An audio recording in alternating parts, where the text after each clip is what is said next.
Good day, everyone. So, the former president denies sending a lewd note to Epstein and demands all court docs be made public, blasting the Wall Street Journal's report as fake. Trump also orders Pam Bondi to push for the unsealing of grand jury transcripts in the Epstein case, hitting at names that the public hasn't seen yet. So, there are some names within these documents that supposedly we haven't or we don't know any knowledge of. Now, Congress passes a surprise late night bill slashing billions in governmental spending. Now, the final decision lands on Trump's desk. New research reveals Obamacare premiums could skyrocket by 75% next year. Why it's happening and while the American people are be footing the toll or essentially paying the bill when it comes to the Affordable Health Care Act that's literally no longer affordable.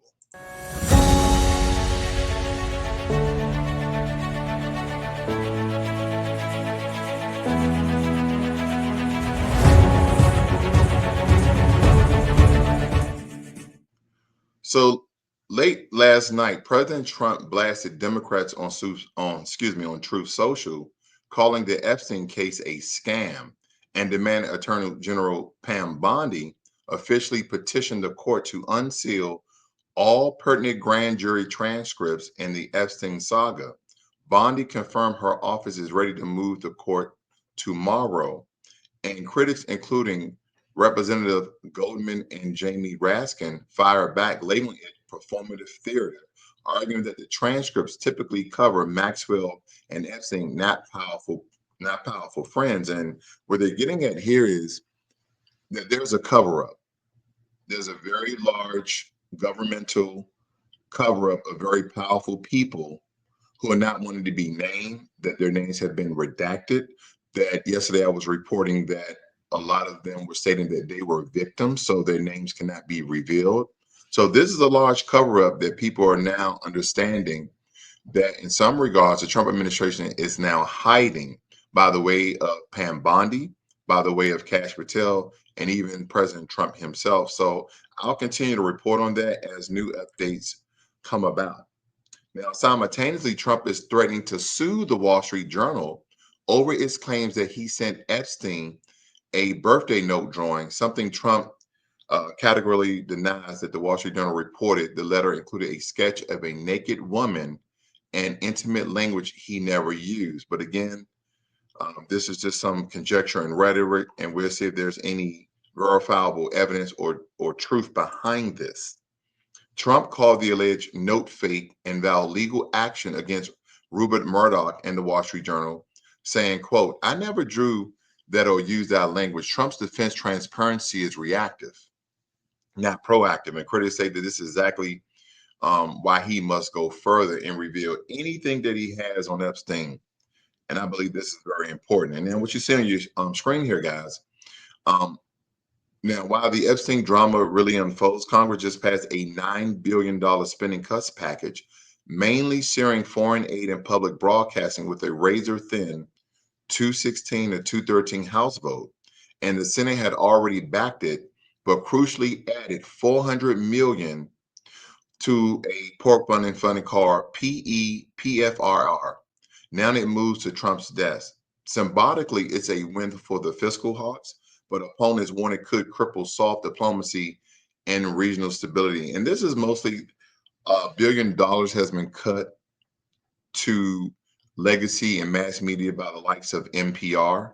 So they have been protesting about this, that there is no more government subsidies to legacy media. So basically, he's cutting and gutting the same news agencies that went after him before he was the 45th president, and of course, while he was running to be the 47th president. Okay.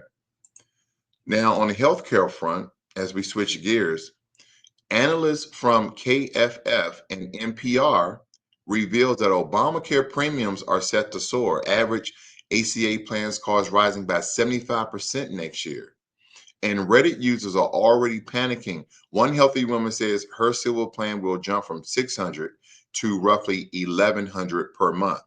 Now, the culprit, supposedly, allegedly, federal subsidies expiring unless Congress acts. In absent actions, millions face massive financial strains if this was to go into effect. Now, there was something that I was speaking about yesterday about in textbooks, they're trying to label immigration as slavery, and that slavery was simply another form of immigration. And we understand this is absolutely 1000% false. And I wanted to cover that story that we talked about. So here's the story that I'm referencing. I don't know if you guys are familiar with this story, but this is the story that we spoke about just the other day.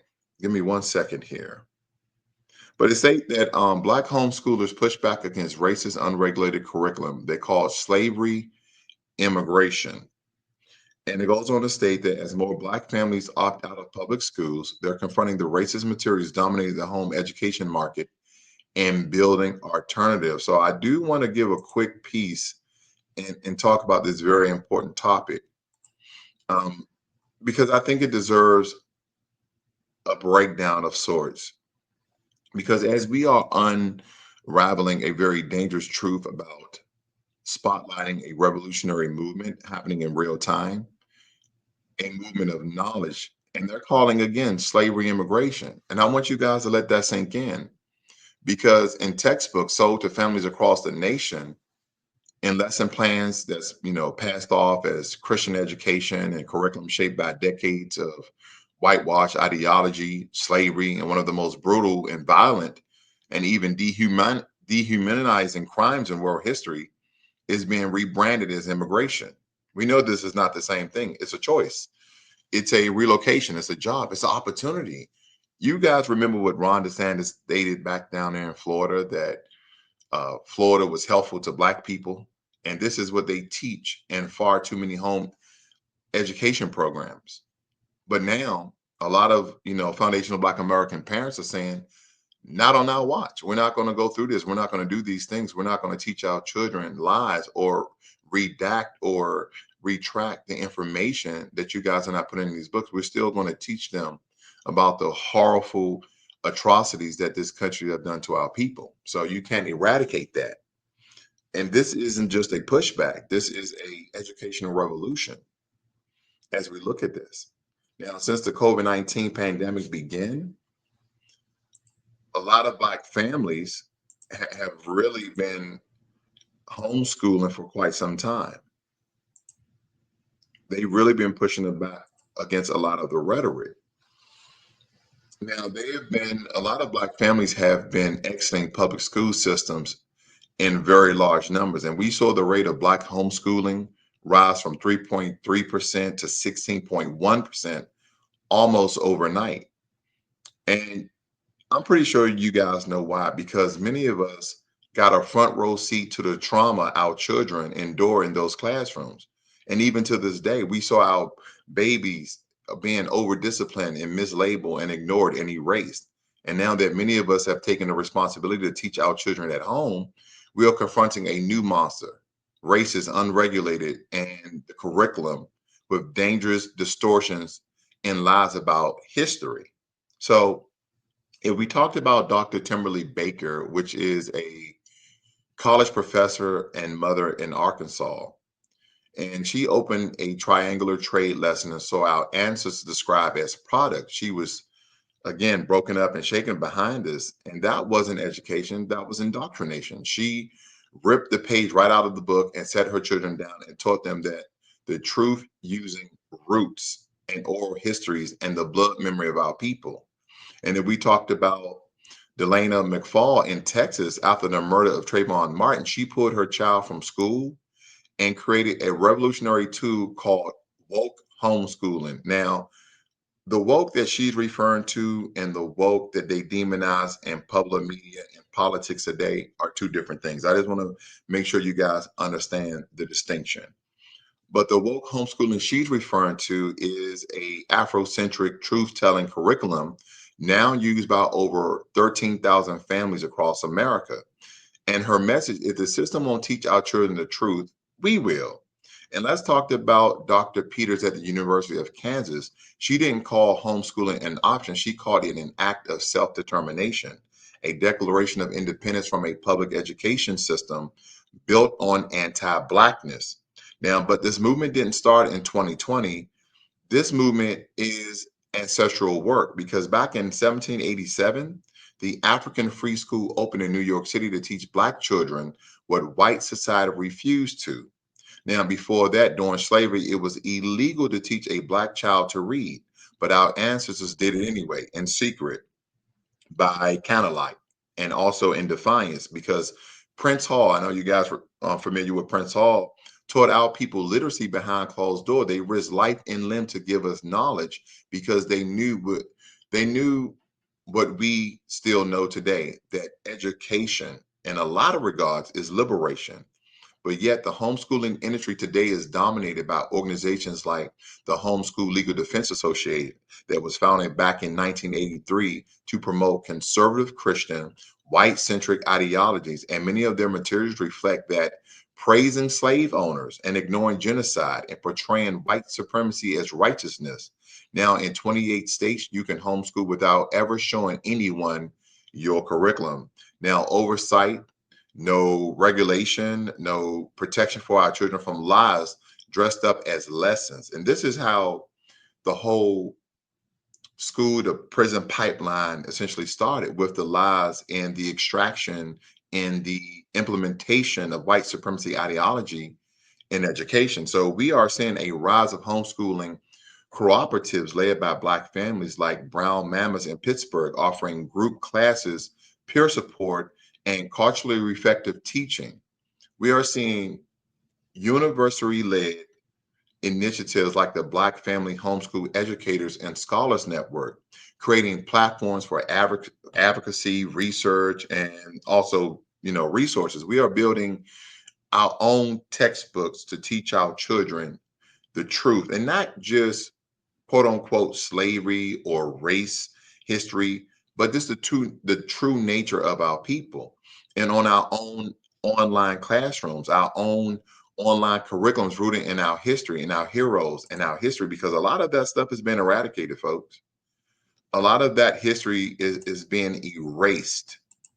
So we do have to teach our children our history, our heroes.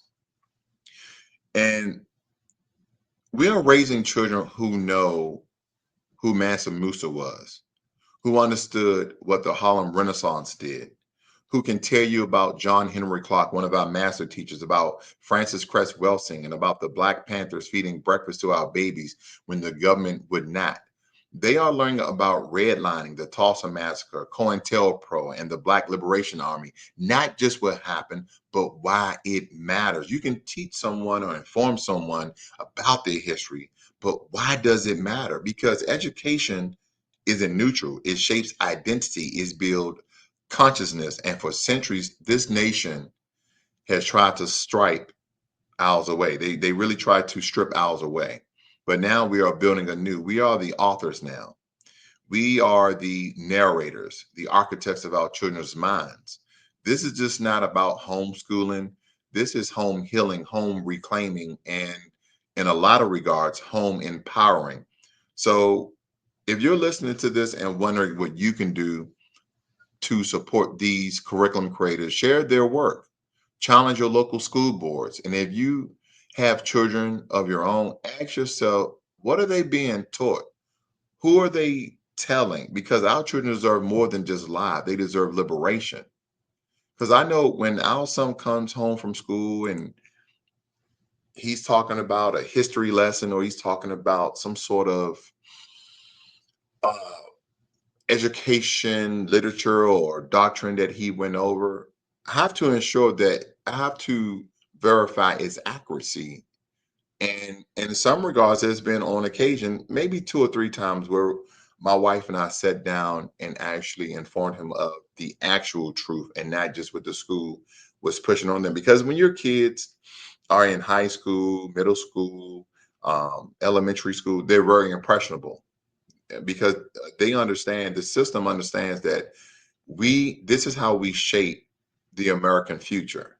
And if they can eradicate the atrocities, the history, they were stating that in some regards that slavery was immigration, that slavery was a choice, that, oh, Africans are the ones who sold their own people into slavery. Now, you can always mask a little truth in a bigger lie and have people to believe a certain thing. So when you have certain said groups that push out that narrative but never gives you the other side of the story, then those are the things that I believe that everyone should absolutely question each and every time.